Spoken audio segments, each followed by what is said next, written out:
And here at 4 o'clock, we begin with some breaking news in Jefferson County. Firefighters are trying to put out a fire burning near El Rancho. This popped up within the last hour. Jeffco Sheriff says they're evacuating 4 homes near El Rancho. Drivers driving back from the mountains may notice it burning along I-70. Evergreen Fire says it's burning on Rainbow Hill. That's north of El Rancho. Foothills Fire says it's burning in the Summit Ranch neighborhood. We're going to keep an eye on it, and we're going to update you as we get more information. Again, we're getting some photos here and there. Definitely see a little bit of the smoke. So. Warm day, gorgeous day out there, but a little bit of a breeze too, which is always a factor when we hear about these things, Kathy. You know, it seems like it's been a relatively good fire season, but. Exactly, but we can never take it for granted because as we've discussed multiple times, you guys know that fire season is every month out of the year now in Colorado. And today we've got a few things working against us. We do have temperatures in the 90s. It's hot, it's dry, but the wind's increasing ahead of a cool front that's moving into the northern mountains. That cool front is sparking some gusty thunderstorms with wind and lightning may be a player in what's happening up in the Evergreen area. Even though we've got sunshine in Denver, a partly sunny day in Fort Collins, temperatures in the upper 80s and lower 90s. The heat really, it's on in eastern Colorado, 100 in Ray, 101 in Lamar. But the wind has been something we've been tracking, taking that moisture out of the atmosphere. So you have humidity values 10 to 15%, including the Evergreen area. You get these winds that are increasing as this front is moving out of Wyoming into the northern mountains. And we've had reports of some trees down in the Steamboat Springs area, gusty thunderstorm winds in the northern and central mountains, fire weather warnings out for eastern and southeastern Colorado due to the potential for fires because it's so warm and so dry. That red flag warning extended into Nebraska, Kansas, into Oklahoma and Texas. And then if you look north of Colorado, the threat for severe thunderstorms and wind. The center of circulation is here, that counterclockwise flow, and it's bringing these gusty storms into the northern mountains and Front Range foothills. So while Denver is calm, warm and dry, the foothills and northern mountains are seeing wind and lightning and extremely dry conditions. And there is a line of gusty thunderstorms south of Fort Collins, Highway 287, right up into the Cheyenne area that we're watching very closely. Doubtful this moisture will make it into Denver, but a bit of wind, something to think about. And we are going to see a significant change in the weather for tomorrow. So we're 90 now. We'll drop 10 degrees by 8 o'clock tonight. Coming up, you guys aren't going to believe the forecast temperatures for Tuesday. And then we have rain in the extended forecast as well. We'll cover all of that, and we'll check the weather again in Evergreen, Kim, in just a few more minutes. Okay, thank you, Kathy. We'll be coming to you quite a bit for that. Anyone riding the A-line to the airport might be a little late for their flight this afternoon. An A-line train stalled because of a power outage this afternoon at Monaco and Smith. Denver Fire responded to help get 84 passengers off the train. That's never good news on a busy travel weekend. RTD sent buses to pick them up and get them on their way. They added shuttles to other stops as well. RTD says it's not sure what caused the outage.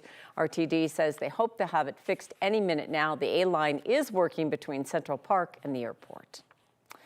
A teenager is in jail accused of murder in a case that began with a stolen scooter. Yeah, formal charges could be filed this week, and the question now is whether he'll be prosecuted as a juvenile or an adult. Investigative reporter Kevin Vaughn looks at the implications of that upcoming decision. I think we're going to catch up with that story in just a minute. Okay. So probably a little technical hiccup, but we'll follow up with some other stories in the meantime until we get it all situated. Investigators in Loveland are looking into the case of a man who was killed by a train on Sunday night. Loveland police tell us they were called to 37th Street in Loveland around 9 o'clock last night. That's near Highway 287. They found a 29-year-old man near where the tracks cross the road there. Police say a train hit him. So far, investigators don't know why the man was on the train tracks. Railroad police with Burlington Northern Santa Fe are working on this investigation. If you know anything about this incident, please call police.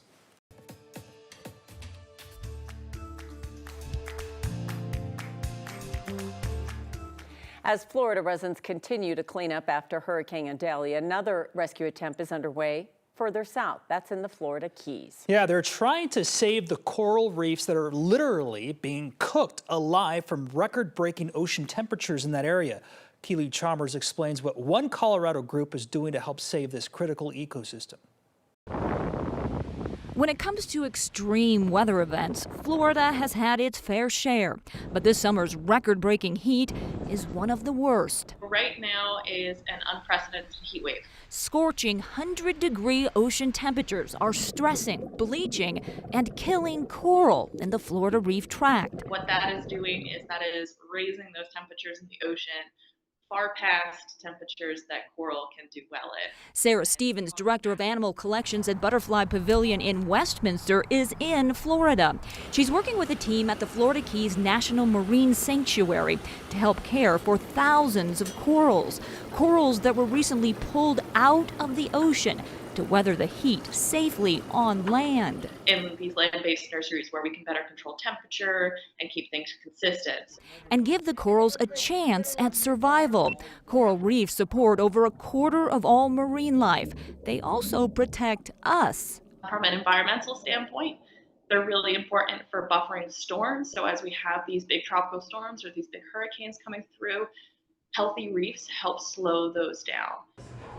Butterfly Pavilion has been a member of the Florida Reef Tract Rescue Project since 2019. We spend a lot of extra time on these guys. Heather Ganucci is the center's aquarist. It's currently the only place in Colorado where the public can see the rescued coral on exhibit, at least a few of them.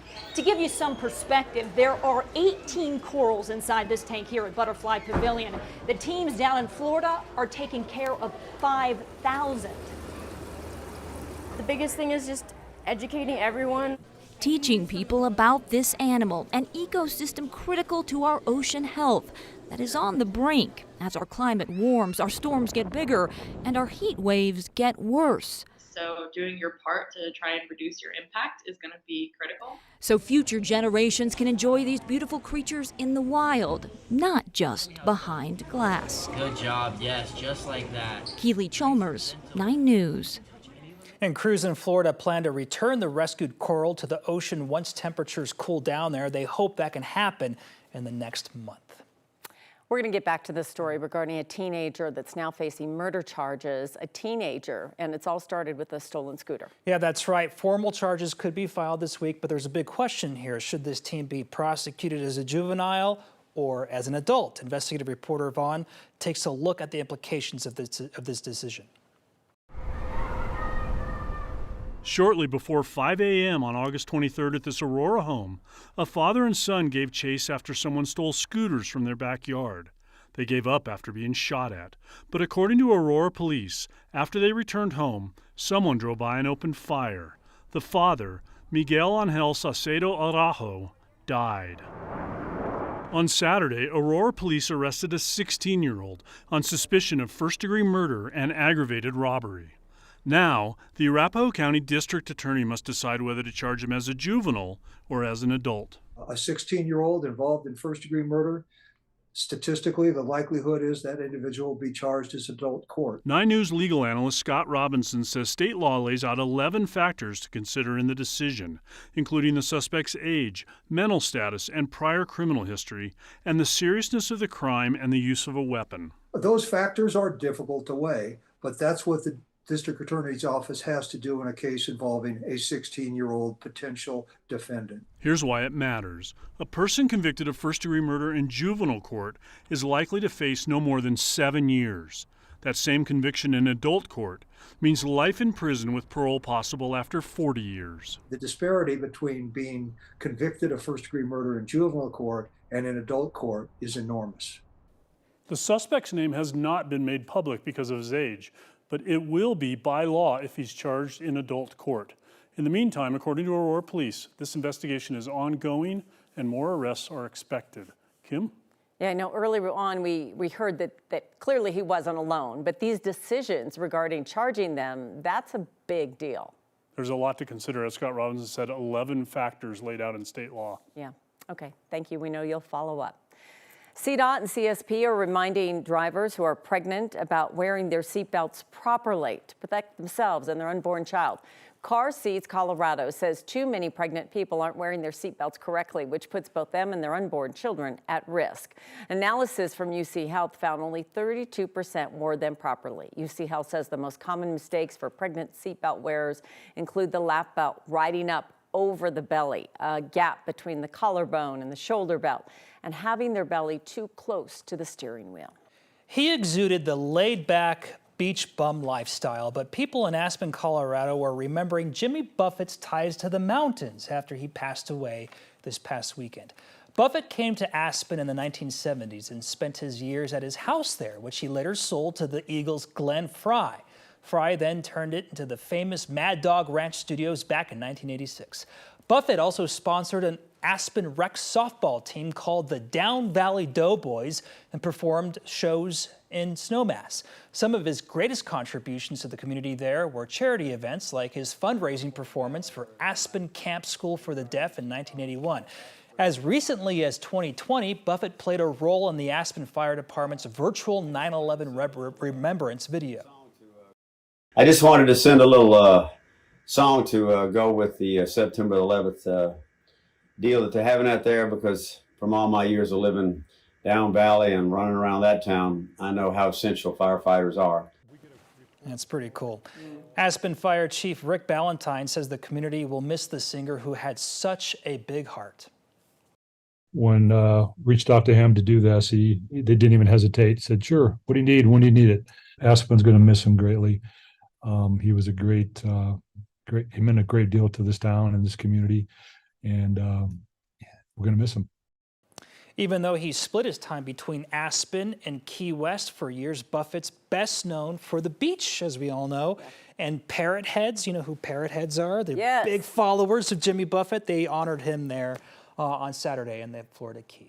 Yeah, so many people. In this newsroom, I knew so many people that would do anything whenever Jimmy Buffett was performing here or even close by to make sure they got there. Yeah, and he created such an empire. Yeah, off of that you look at the Margaritaville lifestyle. restaurants, you look at everything, it's all tied to him. Yeah.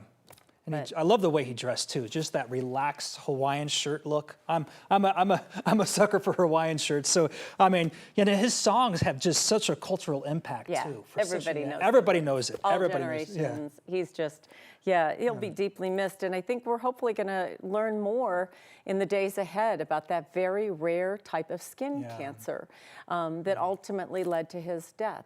So very rare. It's important that we learn these things because, Kathy's talked a lot about skin cancer here, but we all need to learn more about these things. Something to talk about, yeah.